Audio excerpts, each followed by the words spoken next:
a-t-elle une bonne nouvelle à nous dire en matière de sexualité, alors qu'elle n'en dit souvent de bonnes nouvelles dans bien des domaines. Par exemple, pour une vie sociale, vous savez, il n'y a guère que l'Église pour avoir le courage de dire aujourd'hui qu'il ne faut pas ni du marxisme, ni d'un capitalisme sauvage, mais qu'il faut aussi respecter l'humain, et qu'il n'y a pas que la rentabilité. La foi, l'Église, qui nous disent donc tellement de bonnes nouvelles dans les autres domaines, sont-elles capables de nous dire une bonne nouvelle en matière de sexualité? Eh bien, non. Pas une bonne nouvelle, mais 5 bonnes nouvelles. Et voici les 5 bonnes nouvelles que la foi nous dit en matière de sexualité. Première bonne nouvelle.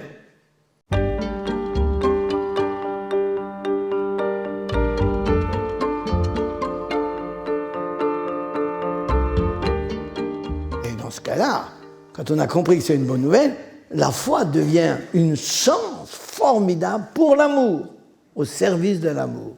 Première bonne nouvelle. Vivez donc une vraie sexualité, une sexualité signifiante, une sexualité riche, une sexualité pleinement humaine, car il n'y a pas une sexualité chrétienne et une sexualité humaine. Une sexualité chrétienne, c'est une sexualité humaine. Il n'y a pas de plaisir catholique. Pour pouvoir dire j'ai une sexualité vraiment chrétienne, il faut que je sois sûr que c'est une sexualité pleinement humaine. Donc, nous revenons à la question, dites-nous donc, qu'est-ce que c'est qu'une sexualité vraiment humaine? Puisque la foi me demande de vivre une sexualité pleinement humaine. Alors, au lieu de faire une belle définition de la sexualité, bien théorique, qui ne servira à rien, on va faire, si vous voulez, un interview. On va aller trouver d'abord des enfants. Vous savez qu'aujourd'hui, ils sont ferrés.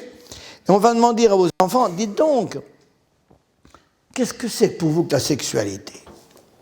Et les enfants vont répondre, je sais, monsieur. Il y a des hommes, puis il y a des femmes. Et oui, la sexualité, c'est d'abord l'existence sur la planète Terre d'un individu humain qui est clivé en masculin et féminin. Vous voyez, la sexualité est ici dans la salle.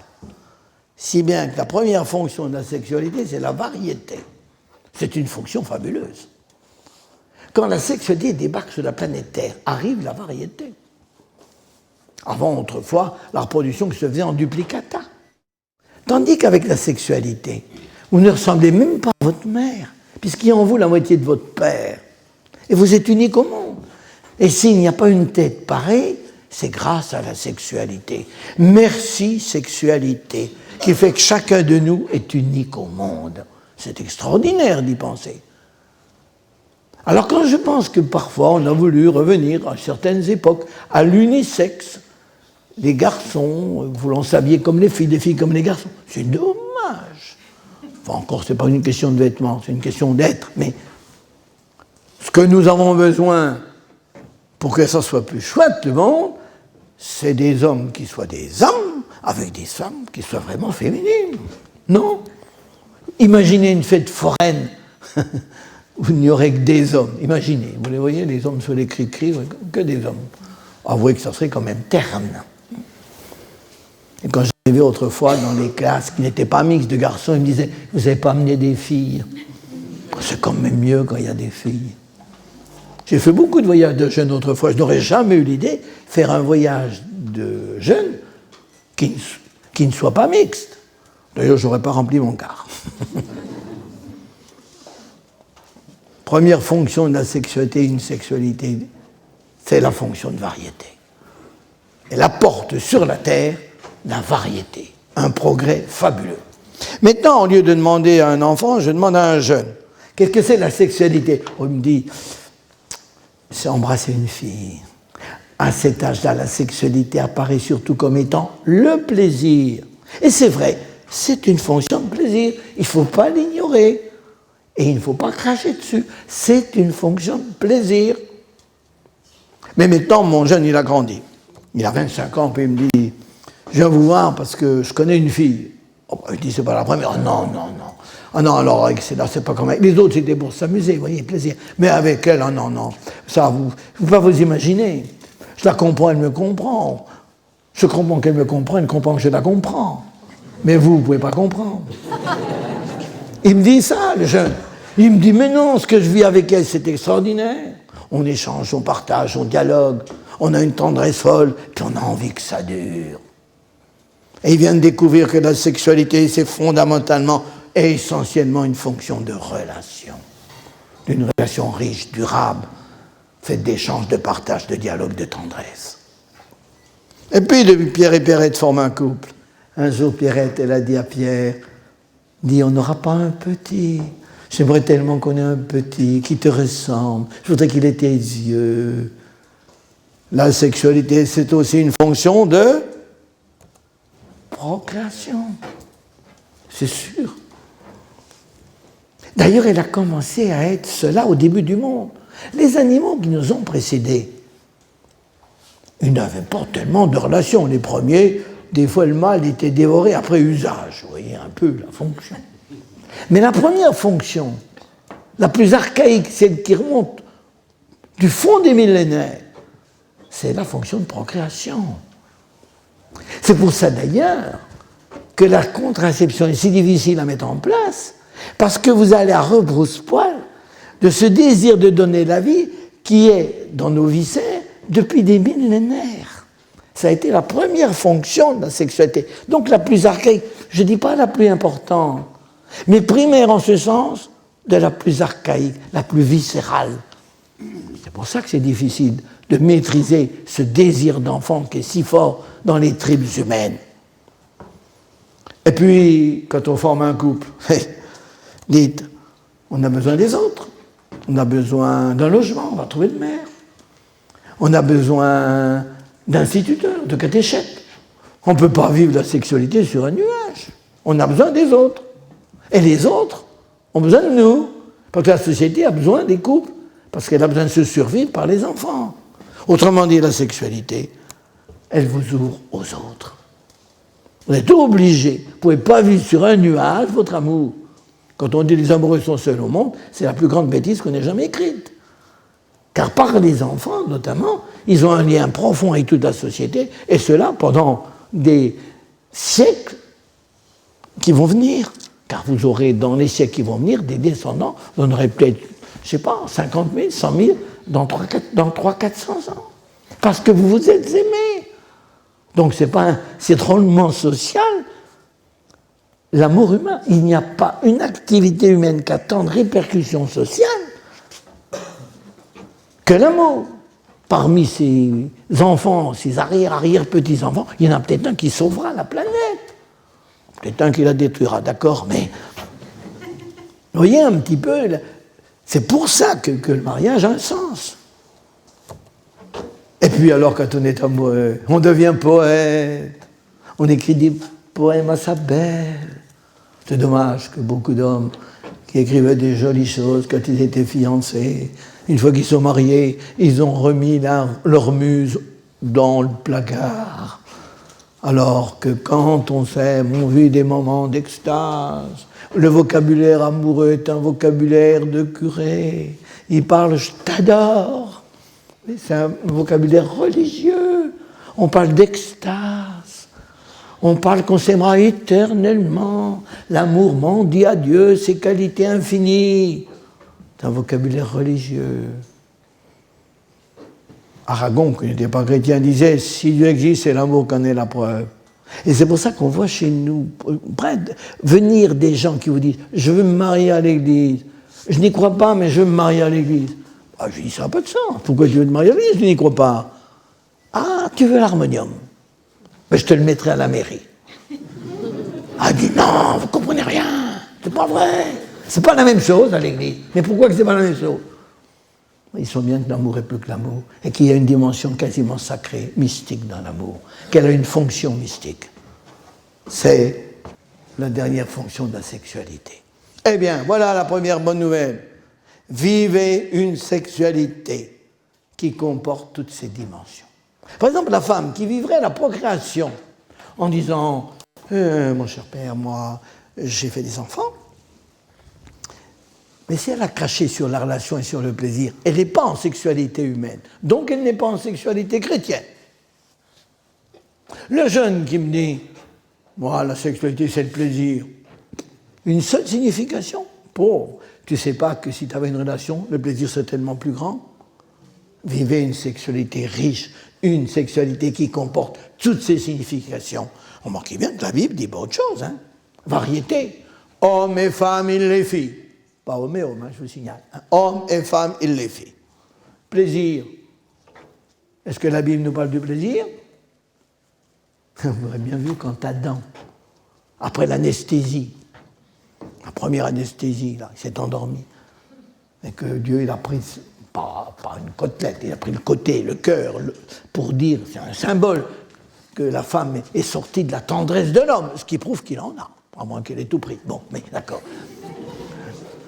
Mais est-ce que vous vous rendez compte que quand Adam se réveille de son anesthésie, au lieu de dire, comme on dit d'habitude, où suis-je, il a vu Ève, il a dit, ce qu'elle est chouette.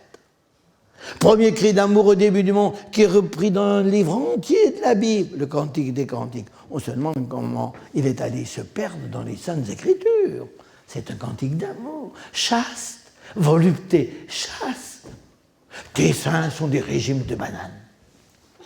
C'est de la poésie orientale, ok. Hein. Mais l'auteur ajoute, je monterai au palier. Relation dans la Bible, l'homme quittera son père. Ils ne feront qu'une seule chair. C'est pas de la relation, ça. Même dans ce texte, on ne parle même pas de la procréation. On montre bien que d'abord, le couple, ce qu'il a à faire, c'est une relation très forte, fidèle et durable. Ouverture aux autres. Il est dit à Adam et Ève, soumettez le monde, transformez la terre. Et vous voyez, la Bible dit pas autre chose que n'importe quelle personne qui réfléchit humainement pensera de la sexualité. La sexualité dans la conjugalité doit être vécue dans toutes les richesses de ses significations. Voilà la première bonne nouvelle. Deuxième bonne nouvelle. La foi va nous expliquer quelle est la fonction mystique de la sexualité, en nous disant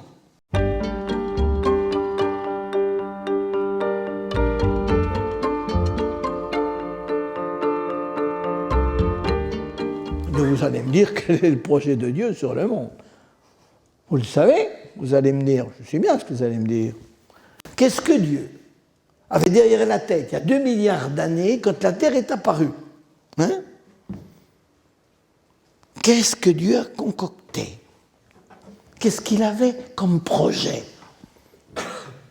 On le sait quand on voit ce qu'il a fait et on sait ce qu'il a dit. C'est ce qui nous permet à peu près de cerner le projet de Dieu. Or, qu'est-ce qu'il a fait, Dieu? Un jour interviewé par Jacques Chancel, Françoise Sagan, on lui demandait si elle croyait en Dieu. Oh, elle a dit, ne m'intéresse pas, parce qu'il y a tellement de souffrance dans le monde, que ou bien il n'est pas puissant, ou il n'est pas bon. Dans les degrés, il ne m'intéresse pas s'il existe. Et c'est vrai que si vous prenez une photo, focalisez uniquement sur le moche du monde, sur le fumier. Encore que le fumier, c'est utile, vous diront les cultivateurs. Uniquement sur le moche. C'est vrai, vous direz quand même, le monde est... Qu'est-ce que c'est que ce monde que Dieu a fait? Mais si au lieu de prendre une photo, on prend un film. Et on s'aperçoit que le monde est en genèse, est en développement, est en train de grandir. Alors, voyons voir le film. Nous allons prendre un avion qui remonte le temps et nous allons surveiller ici notre ville, là où vous êtes, à l'endroit où vous êtes, là, il y a 2 milliards d'années. Qu'est-ce qu'il y avait à la place où vous êtes? Car il y avait quelque chose ici. Qu'est-ce qu'il y avait là? Il y avait de l'eau, il y avait la mer. Eh bien, vous dites, s'il y a un bon Dieu, je suis curieux de savoir ce qu'il va faire avec ça. C'est ça que vous allez penser. À un moment donné, vous voyez qu'au fond de la mer se mettent en place des premières cellules vivantes, puis des espèces de grands vers, des espèces d'animalcules de toutes formes. Vous venez un peu plus tard, les terres sont apparues, mais la vie était apparue là. C'était un progrès fabuleux. Avant, il n'y avait pas de vie, de la mer est sortie la vie, a jailli la vie. Et vous voyez qu'un jour, les terres apparaissent, et les vers ont pris des pattes. Ils ont donné les grands lézards de l'ère secondaire, dinosaures, brontosaures, ichthyosaures, tous les ors. Et vous vous dites qu'on voyait ces grandes espèces de bestioles qui mesurent 25 mètres et qui pèsent 20 tonnes, mais qui ont un cerveau gros comme une noix et des yeux idiots. Vous vous dites à quoi le bon Dieu peut bien jouer. Venez un peu plus tard, arrivent les premiers mammifères. Ils sont petits, ils sont d'un buisson. Eh bien, vous leur dites, mon pauvre petit, attention, il y a les gros, ils vont vous manger. Ben, vous êtes trompés. Eux, les petits mammifères, ils ont été à l'enterrement de tous les gros. Bien plus futés, ils leur ont passé entre les pattes. Parce qu'ils avaient un cerveau plus grand. Et puis un jour, est arrivé sur Terre l'homme. Tel que ça s'est fait dans la réalité, des petits bébés. Ben, vous dites, celui-là, il n'est pas doué. Pas de dents, pas de griffes. Il va se faire manger par les mammouths. Eh bien, vous êtes encore trompés. Avec lui débarque sur la terre, quoi? L'esprit. Et voilà que lui qui n'a pas de dents, qui n'a pas de griffes, il sait faire des trappes pour attraper les lions. Avec des fusils, il tue les animaux qu'il gêne. Parce qu'avec lui, il y a l'intelligence qui a débarqué sur la planète Terre. Et maintenant, quand je survole la Terre, ce n'est plus le chaos lunaire. Ma Terre est humanisée. Il y a des champs de blé, de colza, des damiers de colza. Il y a des lumières le long des rivages. Les villes sont illuminées. Ma terre ruisselle d'intelligence, surtout quand vous y êtes. Et vous voyez le changement. Et vous avez alors ce qu'a été la création, le formidable de la création. La matière un jour a fait jaillir la vie. Et la vie a fait jaillir l'intelligence. Le moins a donné le plus. C'est ça la création et l'action du Créateur. Il ne faut quand même pas imaginer Dieu comme une espèce de magicien qui tout à coup se dit « Tiens, qu'est-ce que je pourrais bien faire aujourd'hui? Tiens, je pourrais faire des lapins. » Hop, il sort un lapin d'un chapeau. Puis il dit « Le lapin, il faut qu'il mange. Ah tiens, je vais faire des carottes. » Enfin, c'est infantile. Dieu a fait un monde qui lentement, progressivement, va amener sur la terre des animaux de plus en plus perfectionnés, puis un jour l'homme, et un jour vous. Est-ce que vous vous rendez compte du progrès qu'il y a? C'est vrai qu'il y a du moche sur la terre, mais vous voyez d'où on vient? Quand vous pensez que votre arrière-grand-père était un dinosaure, il y a quand même du progrès, non? C'est ça la création, le moins donner le plus. Et c'est ça l'action du Créateur. Mais alors vous allez me dire, où ça va comme ça? Vous dites que la Terre, elle change, elle évolue, elle progresse. Où elle va? Alors là, la science ne le sait plus. Encore qu'elle a les signes avant-coureurs du monde de demain. Elle ne le sait plus. Alors on va demander à l'Écriture, on va demander à Saint Paul, qui est un homme remarquablement doué. Saint Paul, où va la Terre? Vous voyez pas que la Terre souffre? Oh ben ça oui, dit Saint Paul, elle souffre la Terre. Il y a du mal sur la Terre, il y a de la souffrance sur la Terre, parce qu'elle enfante. C'est les douleurs de l'enfantement. Elle est en Genèse. Elle enfante quoi, dit Saint Paul? Les fils de Dieu de demain, plus que des hommes, des dieux. Pour faire un homme, mon Dieu, que c'est long. Mais pour faire un fils de Dieu, qu'est-ce qu'il ne faut pas faire? Nous sommes en train de fabriquer les fils de Dieu de demain. Et comme Dieu est amour, la terre est en train de fabriquer des petits amours. Un jour, ce bonhomme-là, ça sera un petit amour dans l'éternité. La terre est en train de fabriquer de l'amour. Alors vous savez, cette fois, le projet terminé de Dieu, vous le comprendrez un jour, la matière donne la vie donne l'intelligence, et l'intelligence donne l'amour. Oh, c'est très beau ce que vous dites là. C'est de la poésie. Prouvez-le. Oui. Remarquez que si on avait été intelligent, quand on est survolé la matière, on aurait pu voir que la vie allait apparaître. Les grosses molécules commençaient à s'accumuler pour donner les premiers êtres organisés vivants. On aurait pu prévoir, quand les animaux étaient sur la planète, que si les gros disparaissaient, c'était peut-être qu'ils n'étaient pas très malins, et que ceux qui subsistaient, c'est ceux qui avaient un cerveau de plus en plus développé, pour qu'un jour arrive le cerveau de l'homme, capable alors d'une symbiose entre l'esprit et la matière. On aurait pu prévoir, à chaque étape, il y a les signes du monde de demain. Nous sommes à l'étape, actuellement, où l'esprit s'installe et où l'amour est en train de jaillir. Et c'est ça les signes. Et le premier signe, ben vous le connaissez, les chrétiens, ça le premier signe, c'est le Christ qui est venu mettre l'amour sur la terre. Quand il y a 2000 ans, il a dit aux hommes, aimez-vous donc les uns les autres. Comme Teilhard disait, cette phrase qui a retenti il y a 2000 ans, elle est toujours d'actualité. Aimons-nous les uns les autres ou nous périrons tous. On n'a même pas le choix. Et le Christ a semé l'amour sur la terre. Aimez vos ennemis. Quand il a dit ça il y a 2000 ans, on devait ouvrir des yeux étonnés quand vous pensez qu'avant le Christ, avant l'Ancien Testament, c'était tête pour œil. Tu me creves un œil, je te coupe la tête. Avec l'Ancien Testament, quel progrès, œil pour œil. Mais avec le Nouveau Testament, tu tends la joue droite, on te frappe la joue droite, tends la joue gauche. Il y a quand même un rôle de changement. Et même nos législations sont marquées par l'Évangile, beaucoup plus par la loi d'amour que nous ne croyons. Enfin, on ne tue plus le criminel. Le deuxième signe, c'est que ce Christ nous a donné l'exemple. Il a été le premier de cordée. Il est mort sur une croix qui est le trône de l'amour. Il nous a dit, je vous ai mis à ce point, je vous ai mis jusqu'à donner ma vie pour vous. Non, mieux que ça. Non seulement il était le premier de cordée qui vient chercher les hommes pour les emmener tous dans le royaume de l'amour. Non, il a fait mieux que ça. Il est venu épouser l'humanité. Le Christ n'a jamais épousé Marie-Madeleine. N'en déplaise à tant d'historiens soi-disant célèbres.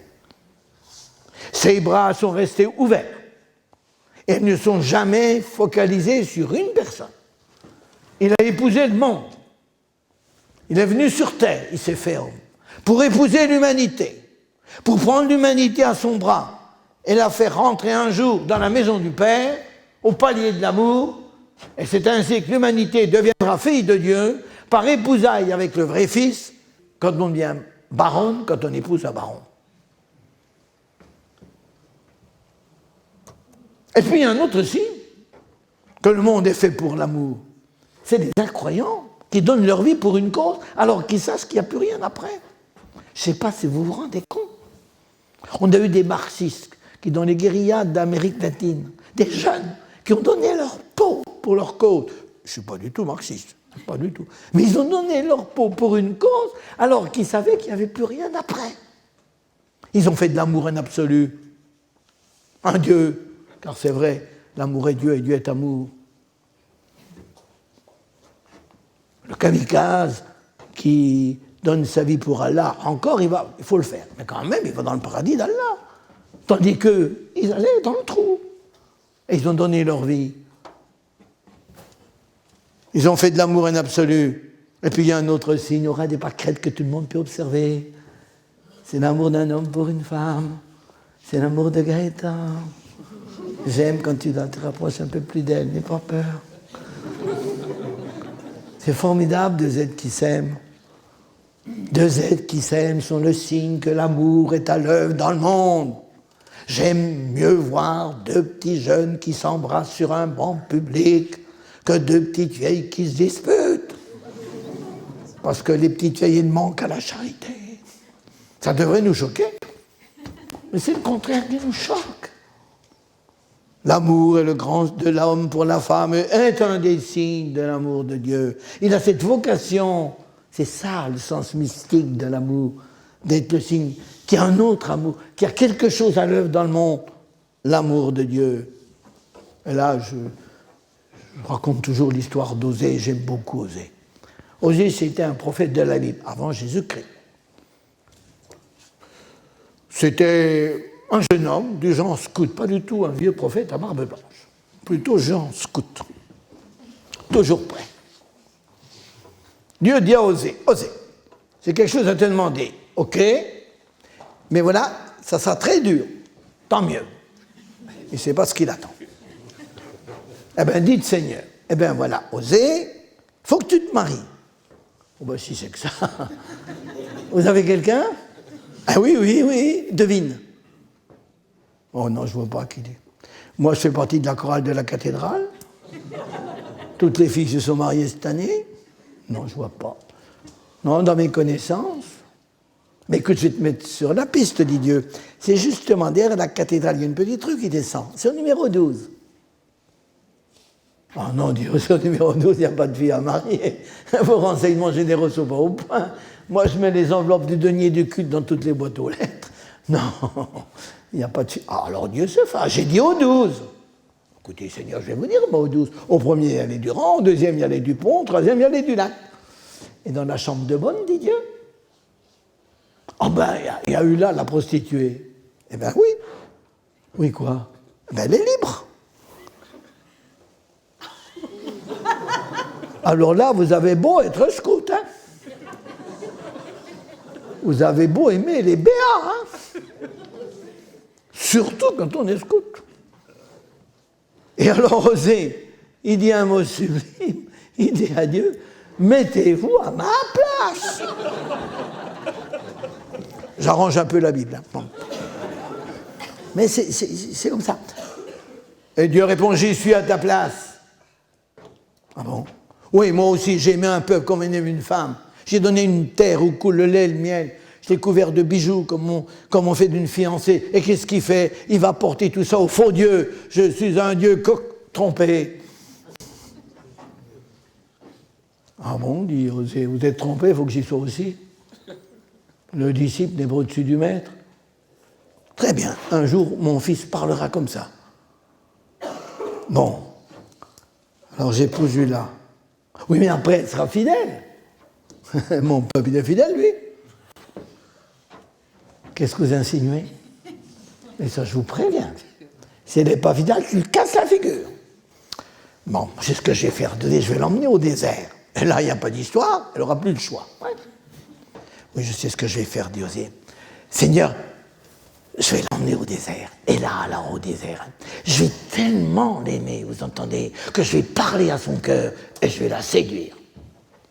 Comme moi, dit Dieu, mon peuple. Et quand Dieu dit mon peuple, c'est Israël, mais c'est le peuple chrétien qui continue. C'est vous, c'est moi. Et Dieu nous dit, je vous aime tellement que je finirai par vous séduire. Vous aurez à l'usure. Car l'amour aura le dernier mot. T'as compris, Osée? Oui. Tu vas prendre là la prostituée. Tu vas te balader dans tous les quartiers de la ville. Tu prendras un haut-parleur et tu crieras à tous. Vous voyez comment moi, Osée, j'ai mis là la prostituée? C'est comme ça que Dieu vous aime. Et c'est ainsi que pour la première fois dans l'histoire, un couple, et un drôle pourtant, a pourtant été chargé de mission. Devenir la parabole vivante de l'amour d'un Dieu qui nous aime même quand on n'aime pas. Je pense souvent à ces femmes ou ces maris qui ont été abandonnés par leur conjoint et qui continuent à aimer l'infidèle. Ils sont les signes de l'amour de Dieu qui nous aime même quand on n'aime pas. Oui, vous savez, Dieu nous aura toujours à l'usure. On peut s'éloigner de lui un jour ou l'autre, momentanément dans sa vie. Et puis un jour, il se met en travers de notre route et il nous dira « Arrête, idiot, je t'aime ». Il ne va pas nous disputer « Je t'aime ». Ça sera peut-être le jour de notre mort. On sera assez intelligent pour nous jeter dans ses bras. Vous comprenez? Et vous voyez la fonction de ce peuple d'Osée, le signe de l'amour d'un Dieu qui aime même quand il n'est pas aimé. Eh bien, chaque couple est de même le signe de l'amour de Dieu. Chaque fois qu'il y a un mariage, c'est comme ce mariage, ces jeunes mariés. Des fois, je le dis quand je fais une messe de mariage. Vous savez, ceux qui font l'homélie, c'est pas moi, c'est eux. Ils vous disent, regardez comment nous nous aimons. Eh bien, c'est comme ça que Dieu nous aime. Et c'est ça la grandeur de l'amour humain. C'est qu'il a cette fonction mystique d'être le signe de la grandeur de l'amour de Dieu. C'est sa fonction. Mais pour ça, bien sûr, pour être signe, il est important que les couples vivent un amour de qualité, pour que vraiment ceux qui voient cette qualité d'amour se disent, c'est vrai, l'amour est à l'œuvre dans le monde. Et d'ailleurs, la foi nous aide dans ce sens-là. Elle nous apprend à aimer en nous disant « Aimez donc comme Dieu ». Il vous a aimé le premier, vous étiez petit, vous aimez, vous ne saviez même pas qu'il existait. Dans le couple, quel est celui qui aime? Celui qui aime le premier, qui revient le premier, qui cède le premier, qui pardonne le premier, comme Dieu. Dieu nous a aimés gratuitement. Il ne nous aime pas parce que nous sommes aimables. Qu'est-ce qu'on est pour Dieu? Des pucerons. Il nous aime pucerons. Vous me direz, j'ai toujours une raison d'aimer mon mari. Hein. Il est beau, il est digne. Hein. Mais il y a des jours, c'est un craint. Eh bien, le jour où c'est un craint, vous lui direz, j'ai pas de raison de t'aimer aujourd'hui. Eh bien, je t'aime, gratuitement, sans raison, comme Dieu. Dieu vous a aimé, il vous a pardonné combien de fois? Il y a des couples, ils ne sont même pas capables de se pardonner une fois. Puis surtout, Dieu vous aimait à la folie. Folie de l'incarnation, l'infini qui se fait bébé. Est-ce que vous vous rendez compte qu'à Noël, Dieu pesait 4 kilos? Un gros bébé, d'accord, mais 4. Le Père éternel a entendu un berger dire, il pèse 4 kilos, c'est petit. Oui, c'est la folie, vous savez, Noël. Moi, c'est ce qu'il y a de plus déconcertant.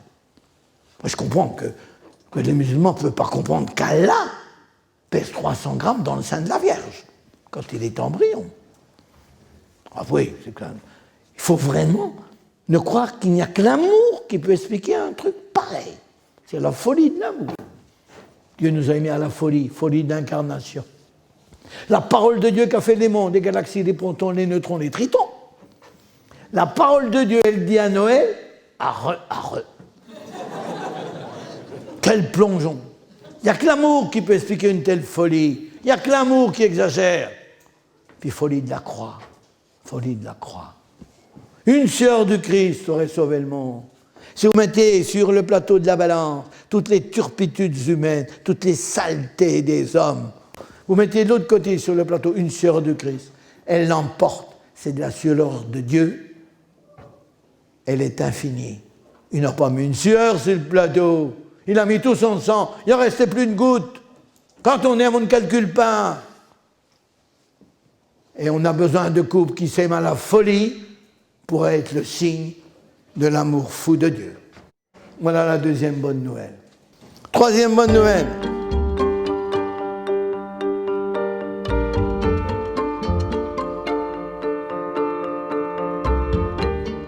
C'est plus qu'un signe. Qu'est-ce qui est la différence entre le signe et le sacrement? C'est que le sacrement, c'est un signe qui produit ce qui signifie. Le drapeau français, si je l'ai dans la poche, je n'ai pas la France dans la poche. C'est qu'un signe. Tandis que le sacrement, il produit ce qui signifie. Je verse de l'eau sur la tête de l'enfant, mais je fais jaillir en même temps la vie divine en lui. Il produit ce qui signifie. Eh bien, l'amour dans le sacrement de mariage, dans la conjugalité, devient un signe du Christ. Un geste du Christ, comme les gestes qu'il faisait lorsqu'il était à Cana, il pardonnait les pécheurs. Et les prêtres ne sont jamais que les instruments du Christ prêtre qui continuent les gestes du Christ, qui les rendent présents pour tous les coins du monde, pendant tous les siècles. Et le jour de votre mariage, la parole du sacrement, ce n'est pas le prêtre qui l'a dit, c'est les conjoints. Je me donne à toi pour toujours. Je te dis oui. Et quand vous dites oui, il n'y a pas que vous qui dites oui. Quand le prêtre dit la messe, quand il dit « ceci est mon corps », c'est pas lui qui parle. Pardon. Autrement, il dirait « ceci est le corps du Christ ». Et puis, c'est pas non plus le corps du prêtre. Donc, quand il dit « ceci est mon corps », c'est plus lui qui parle. Quand il dit « je te pardonne » au confessionnal, c'est pas lui qui dit « je te pardonne ». Lui, c'est un pécheur qui est en train de se confesser. C'est le Christ qui dit « je te pardonne ». Et quand vous vous mariez, qui c'est qui dit oui? C'est vous. Mais en même temps, comme c'est la parole du sacrement, c'est le Christ qui dit oui en prenant vos paroles pour l'autre. Voilà pourquoi votre petit oui, fragile, d'êtres humains éphémères, votre petit oui de rien du tout est pris dans le grand oui du Christ qui dit oui à l'autre. C'est pour ça qu'il n'est pas rattrapable. Vous comprenez? Et alors, chaque fois que vous dites oui à l'autre, Dans le moindre geste d'amour, c'est ce que tu me tends quand je suis fatigué, ce bisou que tu es venu me faire, ce coup de fil que tu m'envoies. Chaque geste d'amour où vous dites d'une façon un nouveau oui à l'autre est aussi l'occasion pour le Christ de dire oui et de dire je t'aime à l'autre à travers votre amour à vous. Vous avez une Eucharistie à domicile. Chaque geste d'amour est geste d'amour du Christ pour l'autre. Et donc véhicule vers l'autre la grâce du Christ qui le transforme pour que l'autre devienne un fils ou une fille de Dieu de l'éternité. D'ailleurs, on sait bien qu'on est meilleur quand on est aimé, il n'y a pas d'histoire. Vous pouvez dire, dans votre sacrement de mariage, dorénavant, il y a un Dieu qui m'aime, qui t'aime en moi, je t'aime, pas simplement de mon amour, je t'aime de l'amour même de Dieu. Pas simplement comme Dieu, je t'aime de l'amour même de Dieu. Je t'aime avec le cœur de Dieu. Et alors, plus je t'aime, plus je te transmets la grâce de Dieu qui fait de toi cette fille de Dieu de l'éternité. C'est extraordinaire quand on a compris ça. Et c'est ainsi que l'amour devient un vitrail. Vous savez qu'un vitrail la nuit, c'est pas beau la nuit, un vitrail. Pour qu'il soit beau, qu'est-ce qu'il faut? Qu'il y ait une lumière derrière.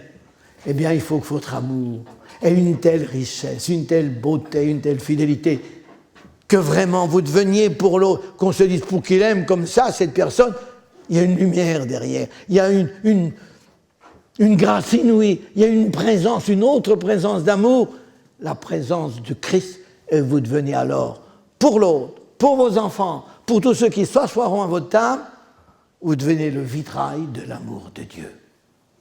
Savez-vous qu'il n'y a pas de mariage parfait jamais? Si, il y en a eu un sur terre. C'est le mariage, les noces, que le Christ a fait en épousant l'Église. Prenez l'Église au sens large, pas simplement l'Église catholique, mais je dirais l'humanité sauvée, tous les hommes de bonne foi qui sont sur la planète. Le Christ a épousé l'humanité. Et il l'a épousé où? Sur la croix. Le lit nuptial des noces du Christ et de l'humanité, c'est la croix. Jésus a épousé HS, l'humanité. JHS, vous connaissez le signe. Alors reprenons. Jésus a épousé l'Église, donc l'Église au sens large, l'humanité sauvée. Et il y a entre le Christ et le monde une fournaise d'amour. Une fournaise d'amour, vous entendez? Le Christ aime le monde d'un amour fou puisqu'elle est jusqu'à la mort. Et l'Église aime son mari, le Christ, puisque des désirs de son mari, elle en a fait souvent des ordres. Prenez par exemple le célibat du prêtre. Alors, qu'est-ce que c'est que le sacrement de mariage? Attention les petits jeunes qui n'y êtes pas encore passés. Il faut réfléchir avant.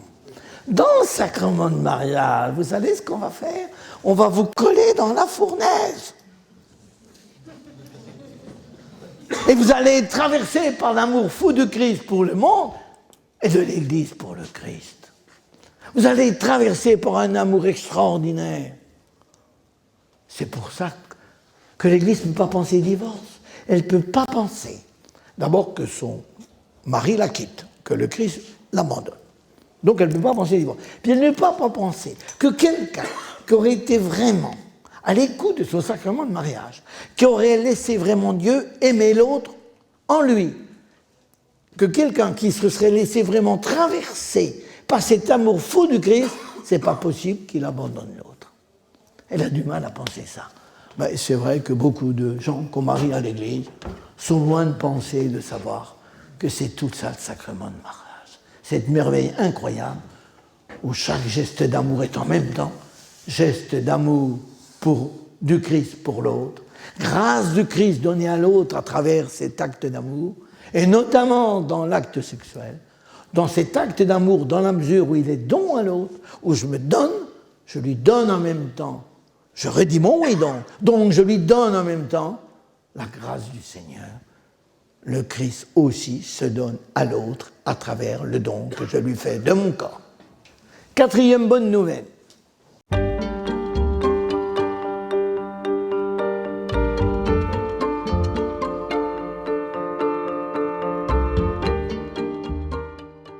même si la foi me dit que le mariage est une réalité merveilleuse puisqu'il est promu sacrement. Le travail n'est pas promu sacrement, et c'est pourtant une activité noble.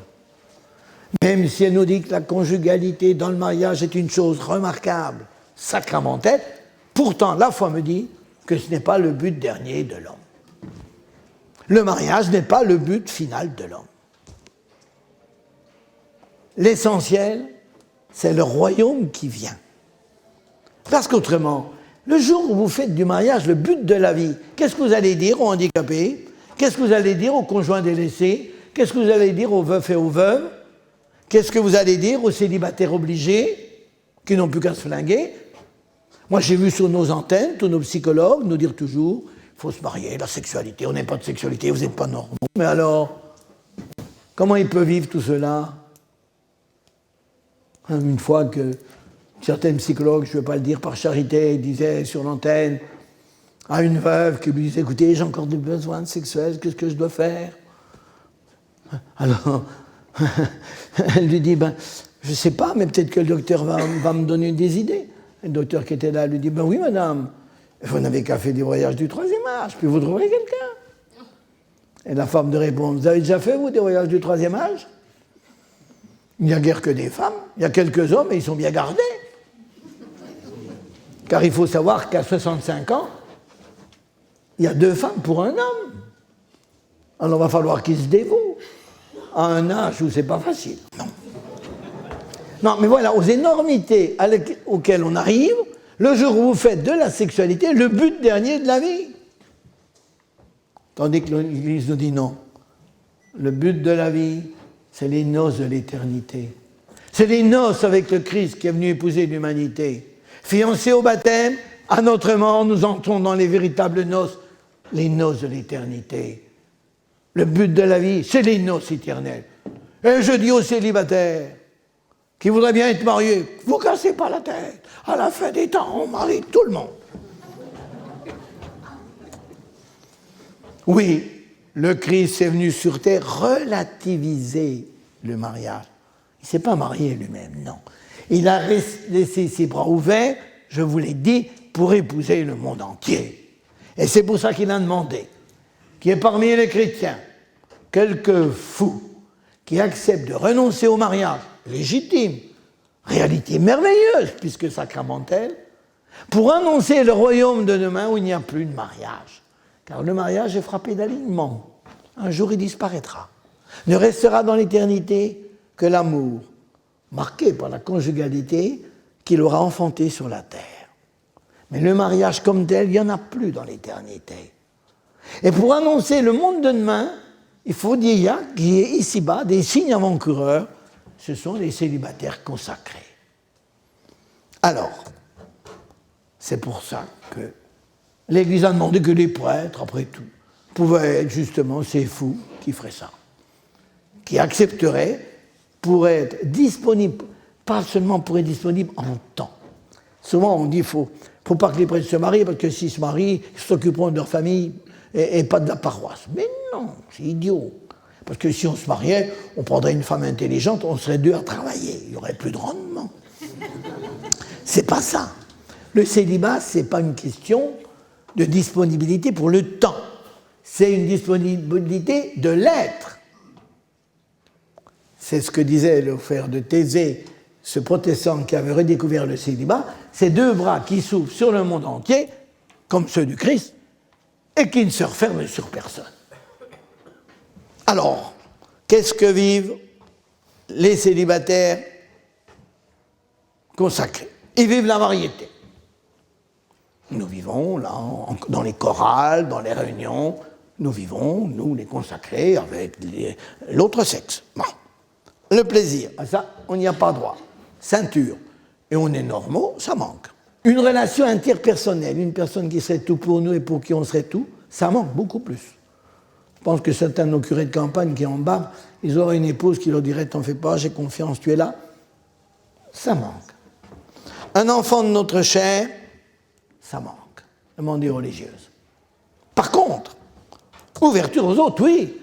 Disponible de l'aide, comme j'ai dit, pour les autres. Et surtout, signe en direct des noces éternelles. Les religieuses n'ont pas de sacrement, vous n'avez pas remarqué ça. Pourquoi? Parce qu'un sacrement, c'est un signe. Or, elles commencent déjà à vivre avec l'époux.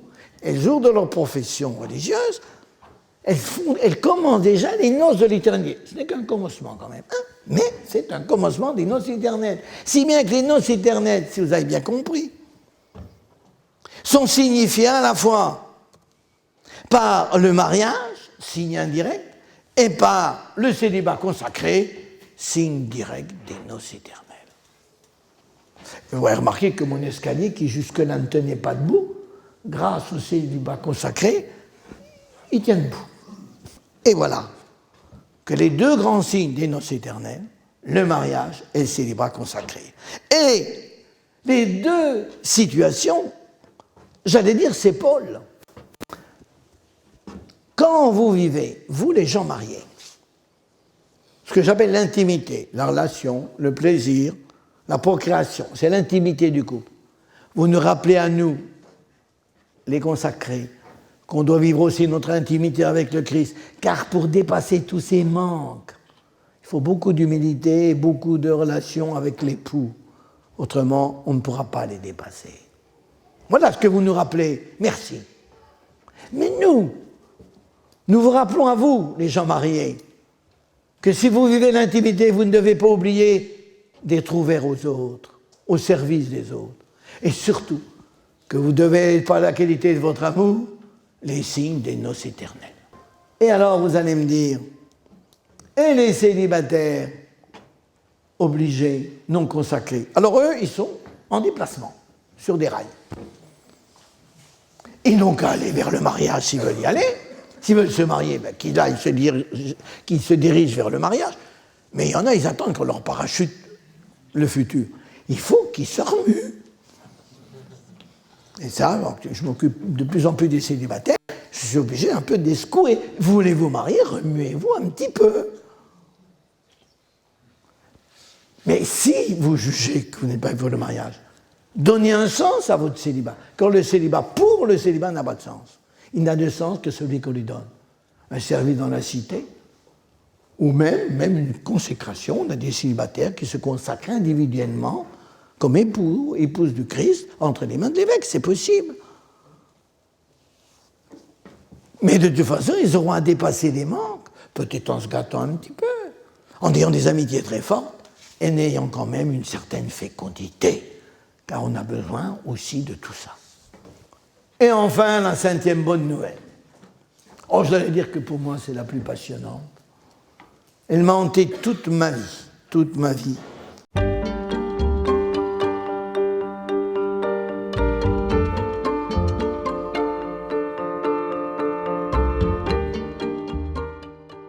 À savoir,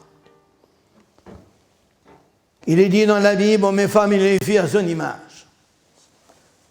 Cette phrase, je vous dis, elle m'a suivi toute ma vie. Je me suis dit, on veut essayer de comprendre Dieu. Et il nous dit, le couple est à mon image.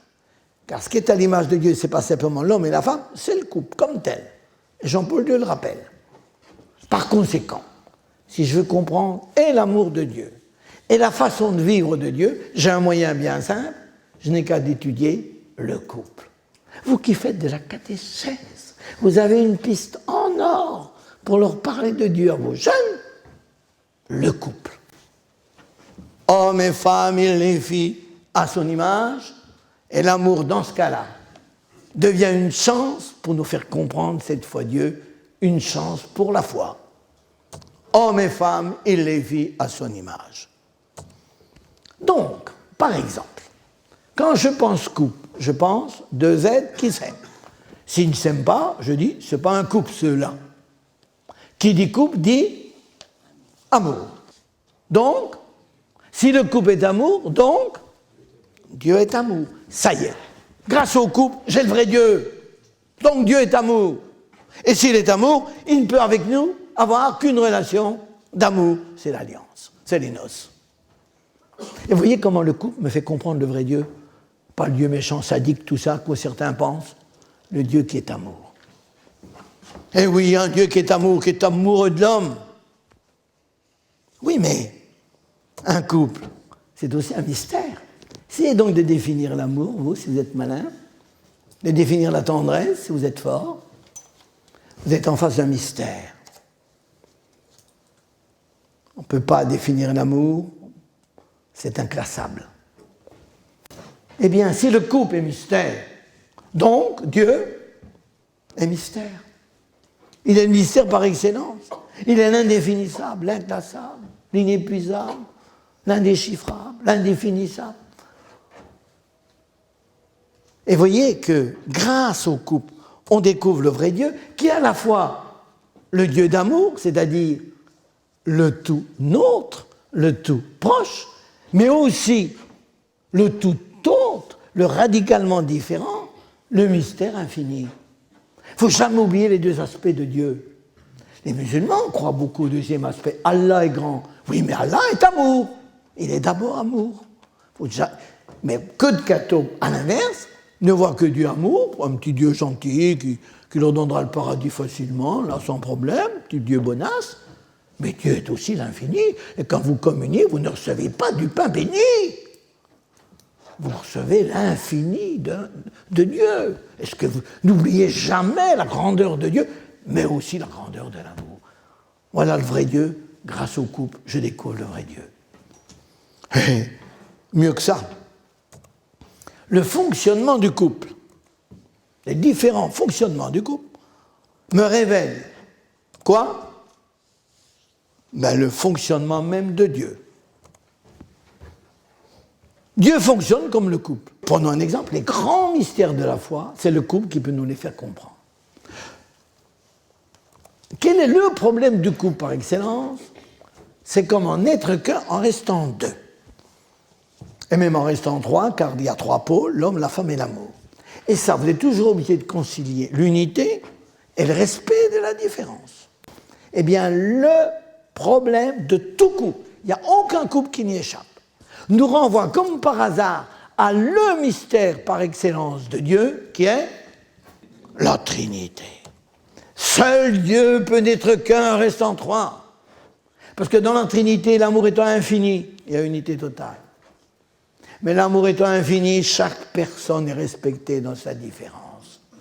Et plus vous contemplerez la Trinité, plus votre amour grandira, plus vous serez capable de résoudre la tension entre votre désir d'unité et votre désir de rester vous-même, de rester soi, d'être libre. Comme le mariage, la famille est relation, eh bien Dieu est relation. Dieu est famille. Dieu n'est pas un solitaire, Dieu est famille. Le deuxième mystère, le couple aussi va nous aider à le comprendre. Ils ne feront qu'une seule chair. Quand on s'aime, on n'est plus qu'une seule chair. J'allais dire, on s'incarne dans l'autre. Eh bien, ça nous fait comprendre l'incarnation. Dans la personne du Fils, se sont mariés l'humanité et la divinité, une seule chair. Elle est père de l'Église, aime le souligner. Le Christ, une seule chair. Dans ce corps du Christ s'est unie l'humanité et la divinité.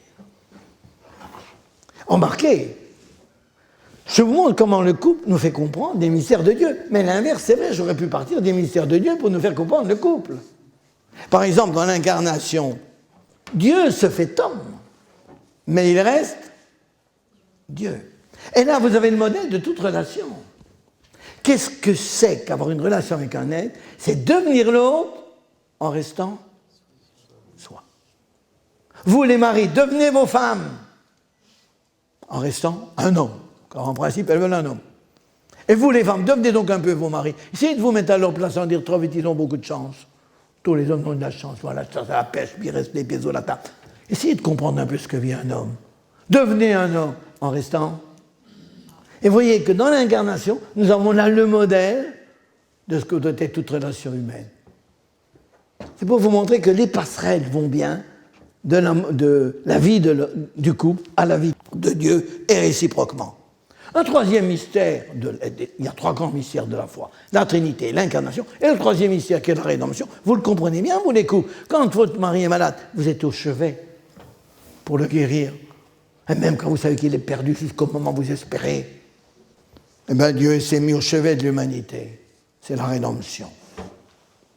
Il est mort sur une croix pour sauver le monde, c'est la rédemption. Il ne faut pas oublier que dans un couple, il y a toujours des souffrances. Parce qu'il faut accepter la différence. Buter sur un problème de sexualité bloquée. Il y a une mort. Quand vous vous mariez, vous passez par une petite mort, un petit renoncement à vous-même, à vos habitudes personnelles, à vos goûts uniques. Il y a une mort. Mais c'est cette mort qui vous permet de faire un couple qui ressuscite, qui est heureux parce qu'on a su faire des concessions réciproques. Et là, vous comprenez alors le mystère de la rédemption, où le Christ est mort, mais pour une résurrection. Donc les grands mystères de la foi, nous les comprenons mieux grâce au couple. Mais quand le couple vit tout ce que je vous ai dit, la variété, le plaisir, chaque fois il revit ce que vit Dieu. Alors je vais m'arrêter à chaque point rapidement, vous allez voir. Quand vous vivez la variété dans un couple, ça vous rappelle qu'il y a en vous un manque. Que vous le vouliez, le fait qu'il y a des hommes et des femmes, et le rappel à chacun d'entre vous que vous n'avez pas tout et qu'il y en a un qui a ce que vous n'avez pas. Vous avez un manque. Eh bien, ce manque vous rappelle à vous qu'il y a un autre manque encore plus important, qui est le manque de l'infini. Et que l'autre ne pourra jamais vous satisfaire totalement. Parce qu'en vous, il y a plus que le manque sexué, il y a le manque de l'infini.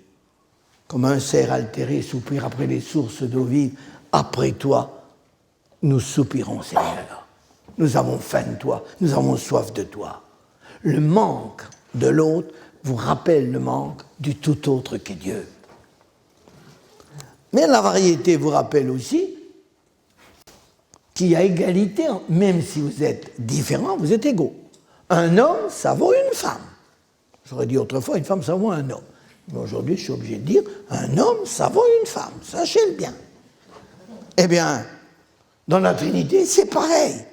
Il y a égalité des personnes. Le Père est égal au Fils, le Fils est égal à l'Esprit. Saint Paul dit, le Fils n'a pas cru bon de garder l'égalité qu'il avait avec son Père, mais il s'est anéanti prenant la condition d'homme, se faisant homme, obéissant jusqu'à la mort de la croix. L'égalité est en Dieu, comme l'égalité doit être dans le couple. Là encore, c'est la même chose. Quand vous vivez le plaisir, vous comprenez la grandeur du corps. C'est formidable, un corps humain. Un corps d'homme, c'est merveilleux. Vous vous rendez compte que c'est formidable, un corps d'homme. Comment les chrétiens, qui avaient la religion de l'incarnation, ont pu mépriser le corps. C'est fabuleux, un corps humain. Quand vous pensez que vous avez un cerveau où il y a 300 000 kilomètres de câbles, des milliards de neurones, vous avez un œil qui prend 800 000 photos tous les jours. Un foie, vous mangez du lapin, le lapin devient vous.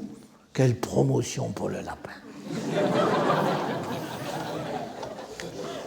Comment on a pu mépriser le corps? Oui, le corps de l'homme, qui avait un instrument de plaisir, doit être admiré. Il y a des gens qui n'aiment pas leur corps. Aimez votre corps. Mais alors, quand on est chrétien, tout d'un coup on réalise que Dieu aussi a pris corps. Et que si le corps est quelque chose de fabuleux, ce qui est plus étonnant encore, c'est que dans la Trinité, il y a un corps humain au sein de la Trinité. Pour moi, c'est le plus grand mystère du christianisme. Je vois le Père et le Saint-Esprit contempler le corps humain du Fils. Et nous contemplerons dans la Trinité à notre mort le corps humain du Christ au sein de la Trinité. C'est quelque chose d'incroyable, ça. Grandeur du corps, puisque même un corps humain est dans la Trinité. Mais alors, le corps est un instrument d'union. C'est grâce au corps que vous pouvez vivre les temps forts de l'amour.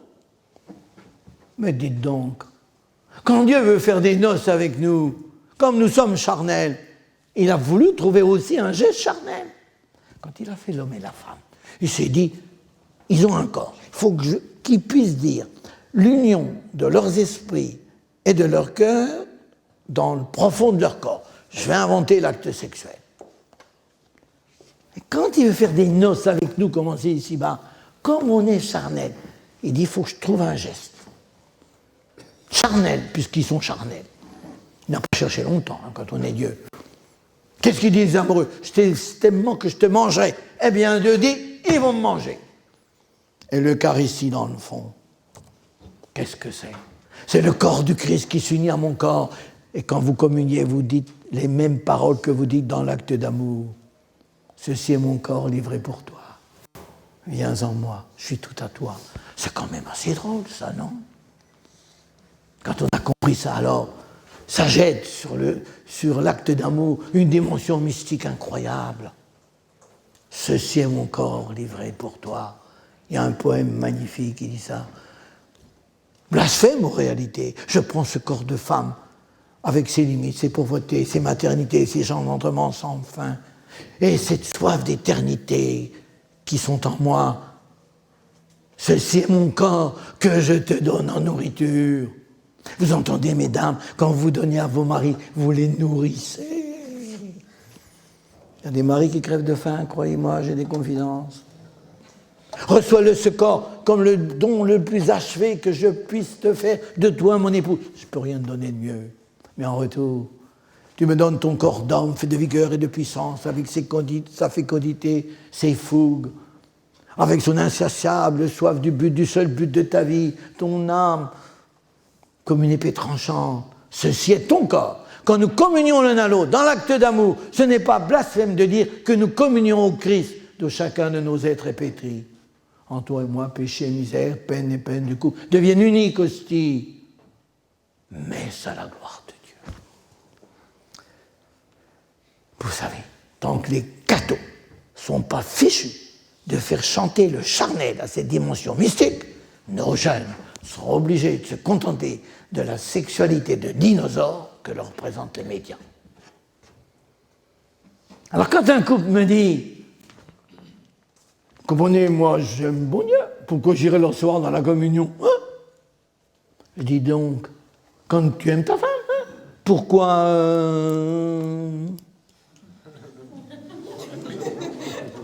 T'es pas charnel, non? Le couple qui me dit « Faut communier combien de fois par an ?» Je réponds « C'est imparable. » Pour la première fois, vous pouvez comprendre, vous les gens mariés, la grandeur de l'Eucharistie. Mais le plaisir, il a ses limites, il est éphémère, il ne dure pas toujours. Puis quand on prend plaisir, on pense à soi, donc on oublie l'autre. C'est pour ça qu'il faut apprendre à passer du plaisir à la joie. En imitant justement que dans la Trinité, il n'y a pratiquement que de la joie. Nous sommes faits pour la joie, qui n'est pas simplement la vibration physique de notre corps, mais qui est la vibration de tout notre être, de notre cœur et de notre esprit. Je continue. Quand nous vivons la relation, nous nous rappelons que la relation n'a de sens que si on est libre. On n'impose pas l'amour. On ne dit pas « tu vas m'aimer ». L'amour ne s'impose pas. De même, Dieu ne nous a pas imposé l'amour. On est libre de dire « zut à Dieu ». C'est ça la dramatique humaine, c'est que vous pouvez refuser l'amour de Dieu. Vous en avez le droit. Car l'amour, Dieu nous proposant un amour, l'amour ne s'imposant pas, Dieu ne peut pas nous imposer l'amour. C'est ça la dramatique de l'homme, parce qu'on peut refuser Dieu. Mais c'est comme ça, l'amour ne s'impose pas. C'est vrai pour le couple, c'est vrai pour Dieu. Nous avons à choisir. Nous sommes libres de choisir le bien ou le mal. L'amour est désir. Vous êtes d'accord? Donc Dieu est désir. Et oui, Benoît XVI a osé dire que Dieu avait de l'éros en lui. Ah, ça, j'étais content. Oh, j'ai dit, il dit comme moi. Il a du désir en Dieu. Pourtant, il a tout. Il n'a pas besoin de désirer, il a tout. Mais il a voulu nous désirer. Et il a voulu que l'homme le désire. Il y a de l'éros en Dieu. Et vous trouvez ça dans l'encyclique, j'ai trouvé ça fabuleux.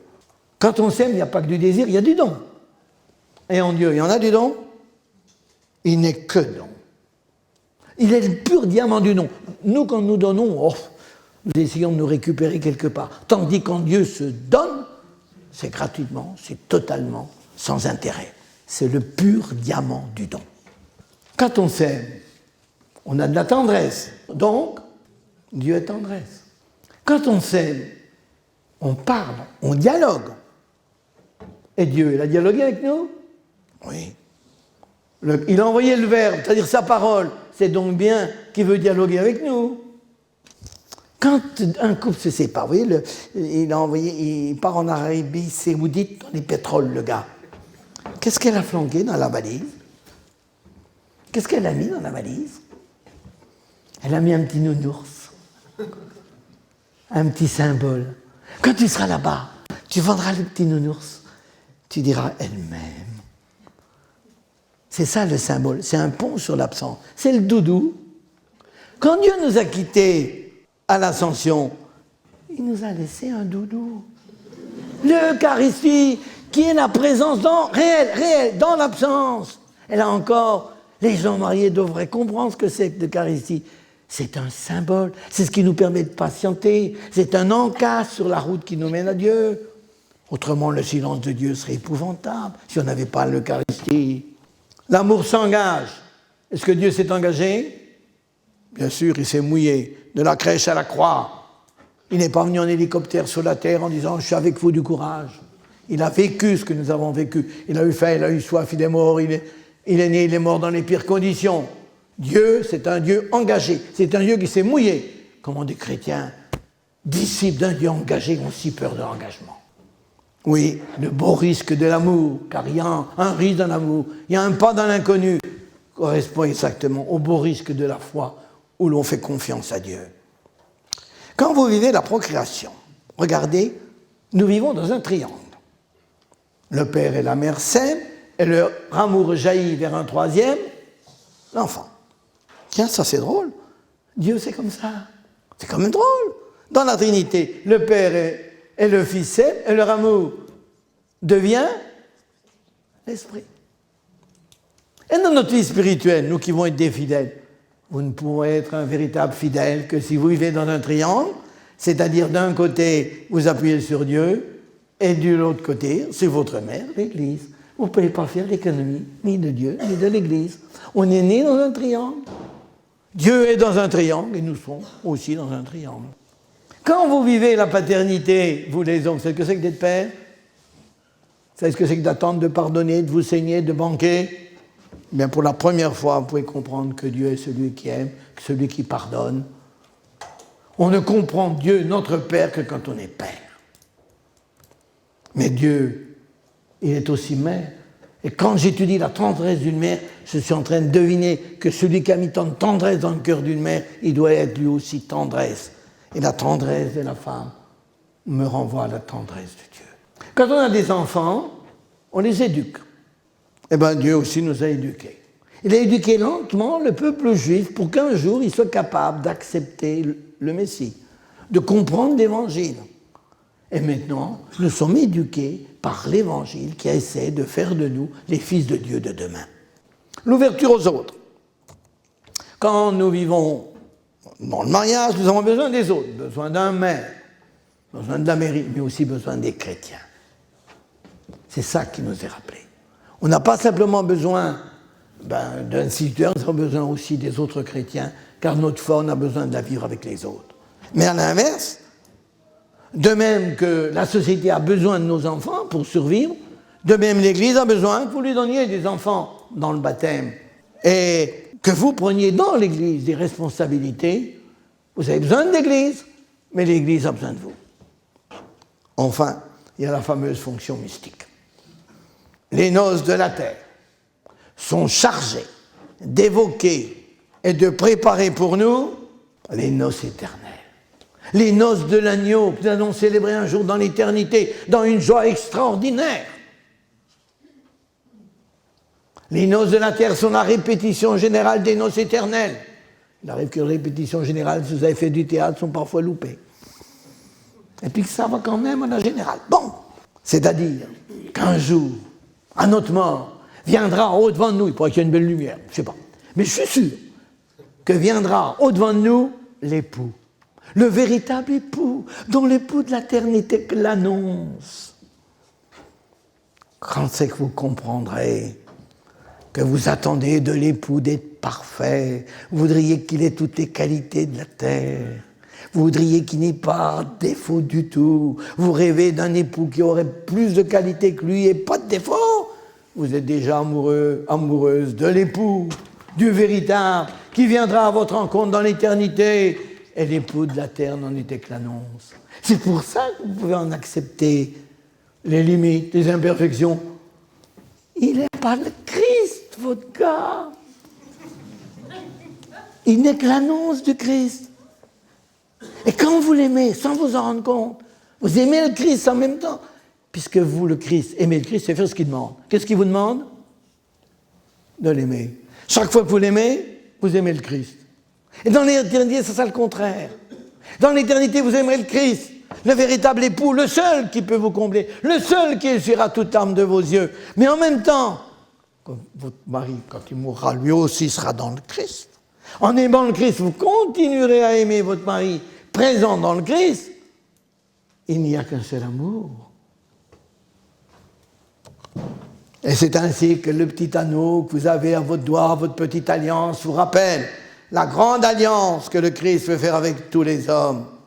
Et les fiançailles, souvent laborieuses, on se dispute. Oh là là, il faut voir les fiançailles. C'est des fois tâtonnant, difficile. Eh bien, c'est exactement ce qui nous rappelle ce qu'est la vie terrestre. La vie terrestre, ce n'est pas encore le paradis. Les fiançailles, ce n'est pas encore les noces. Et de même que les fiançailles et leurs difficultés annoncent la longue marche que nous avons sur terre en route vers les noces éternelles. Oui, un jour, vous serez délivrés de toutes vos contraintes, libérés, heureux, et vous assisterez au feu d'artifice, à l'apocalypse, qui n'est pas du tout des cataclysmes, tout ça. L'apocalypse, c'est un feu d'artifice. Michel Jarre n'est pas capable d'inventer tout ce que nous verrons. Vous ne pouvez pas vous imaginer ce qui nous attend à la fin des temps, quand toute l'humanité heureuse, toute parée, dit saint Paul, viendra à la rencontre de l'époux pour les noces éternelles. Nous sommes faits pour la noce. Vous comprenez? Tous. Et nous irons un jour à la noce, à une noce réussie. Vous disiez, oh, je vais bientôt me marier, ça sera formidable. Et il n'y a plus. Il sera gentil. Il a été nerveux. Mais vous confondez les noces terrestres et les noces éternelles. Il n'y a que dans les noces éternelles que ça sera la fête absolue telle que vous la rêvez, que ça sera le feu d'artifice prodigieux. Oui, nous sommes faits pour les grandes joies d'éternité. Nous sommes faits pour la noce. Et Marie, comment pas finir en regardant la Vierge? Notre-Dame du bel amour, Notre-Dame du oui, Notre-Dame de Cana, qui va aider ce jeune couple, Notre-Dame à la fois épouse et vierge, Notre-Dame du Calvaire, qui va participer à la rédemption du monde, et Notre-Dame de l'Assomption, entrée avant nous dans les noces éternelles. Alors, si je résumais la sexualité, qu'est-ce à dire? Eh bien, c'est comme une magnifique églantine aux 5 grands désirs, aux 5 grandes fonctions, variété, plaisir, relation, procréation, ouverture, sens mystique, qu'on soit chrétien ou pas. La sexualité, c'est une belle églantine, mais le chrétien, c'est la différence. Quand il pense à chaque pétale buissonne, fleurisse en de nouveaux pétales, chaque pétale. Quand il pense, par exemple, à l'union charnelle, il découvre l'Eucharistie. Quand il pense au problème du couple, n'être qu'un restant 3, il pense à la Trinité. Donc, chaque pétale buissonne, s'enrichit de nouveaux éléments, si bien que la sexualité pour un chrétien est toujours une sexualité humaine, mais une sexualité humaine enrichie, une églantine, mais une églantine enrichie, que les horticulteurs appellent une rose.